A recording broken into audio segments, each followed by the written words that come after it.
नमस्कार साथियों, हाल ही में अरावली पर्वत पर बहुत सारी चर्चाएं हो रही हैं। अरावली पर्वत भारत के राजस्थान में मुख्यतः पाया जाता है, हालांकि ये गुजरात, हरियाणा और दिल्ली तक एनसीआर तक फैला हुआ है।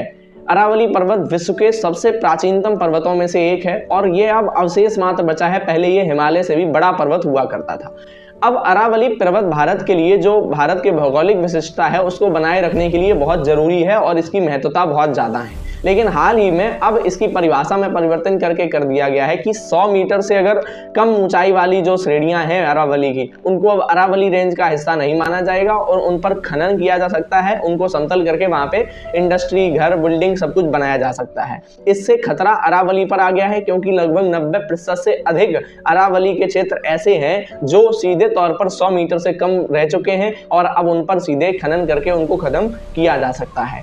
तो इस खतरे के कारण अब हो सकता है कि दिल्ली एनसीआर आपको डेजर्ट परिवर्तित होता दिखाई पड़े, क्योंकि जैसे ही इसको आप हटाएंगे तो ये थार मरुस्थल के विस्तार को दिल्ली तक पहुंचाने में बहुत बड़ी भूमिका अदा करेगा। अभी ये एक डिवाइडर का काम करता है और रेत को उस ओर रोके रखता है और दिल्ली तक आने नहीं देता है। साथ ही साथ यह जल संग्रहण का भी एक बहुत बड़ा स्रोत है। यह जल को भूमि के अंदर ले जाने में बहुत बड़ी हेल्प करता है। जल संग्रहण का बहुत बड़ा स्रोत है। इसके नष्ट होने के बाद यह भी समाप्त होने वाला है और साथ ही साथ इसके नष्ट होने के बाद आपके यहाँ वर्षा के पैटर्न, अधिक वर्षा, कम वर्षा, सूखा, ऐसी समस्याएं आ सकती हैं। जलवायु परिवर्तन आपको ज्यादा मुखर दिखाई दे सकता है। चरम मौसमी घटनाएं आपको मुखर दिखाई दे सकती हैं। ग्लोबल वार्मिंग के ऊपर आपके लिए खतरा बढ़ सकता है। सरकार के इस रवैये पर आपका क्या विचार है, आप कमेंट बॉक्स में बताएं और एक बार जरूर सोचें कि अगर अरावली नष्ट हो गया तो फिर क्या क्या दुष्प्रभाव पड़ सकते हैं। धन्यवाद।